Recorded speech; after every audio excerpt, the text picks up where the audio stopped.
So here we're looking at an aircraft climbing at a constant velocity v infinity with a climb angle of theta. And be careful not to confuse the climb angle with the angle of attack. The angle of attack, which we usually call alpha, is the angle between the free stream direction and the aircraft's longitudinal direction, which we usually call x. And here it's quite apparent that x is aligned with the free stream, and so the angle of attack is 0. Now, the climb angle is the angle between the aircraft's motion, or aircraft's velocity, and the horizontal direction.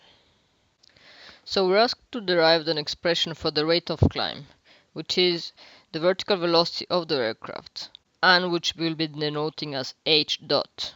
H for altitude, dot to indicate the time derivative. So say this is your aircraft. It's traveling at a velocity v infinity at a climb angle theta.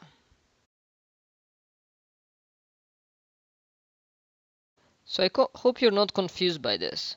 It's a frame of reference change. You can either say that the aircraft is stationary and there's a free stream velocity of v infinity coming into the aircraft, or that the aircraft is moving with the speed of v infinity. So the rate of climb is the projection of v infinity, the vector, into the horizontal direction, h dot. So we see that h dot is simply v infinity times sine theta. Now what we're going to do is do a sum of forces over the z direction and over the x direction.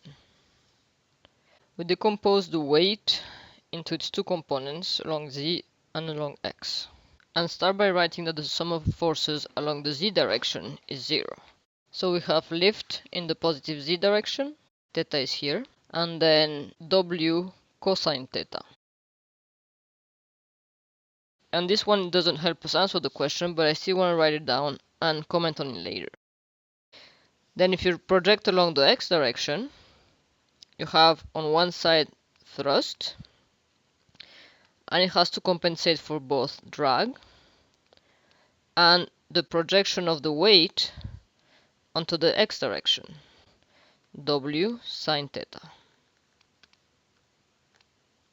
So from this, you can simply write that sine theta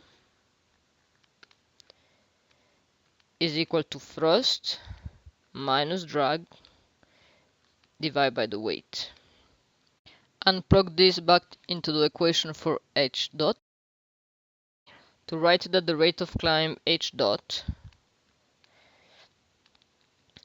is simply v infinity times the thrust minus drag divided by the weight, which is the expression we were looking for. Now T minus D is the excess thrust,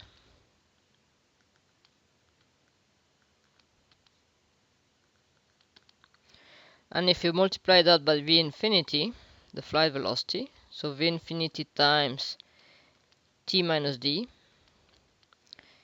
you get the excess power, and that is the first power that is available for climb. Now I want to write the sum of the forces in the z direction because I want you to remember that when you're climbing, lift is w, the weight, times cosine theta. So the amount of lift that you need for climbing is actually smaller than the lift you need for cruise at steady level flight by a factor of cosine theta. It's a common misconception that you need more lift to climb. That is not true. What provides the force or power for climbing is the thrust, not the lift.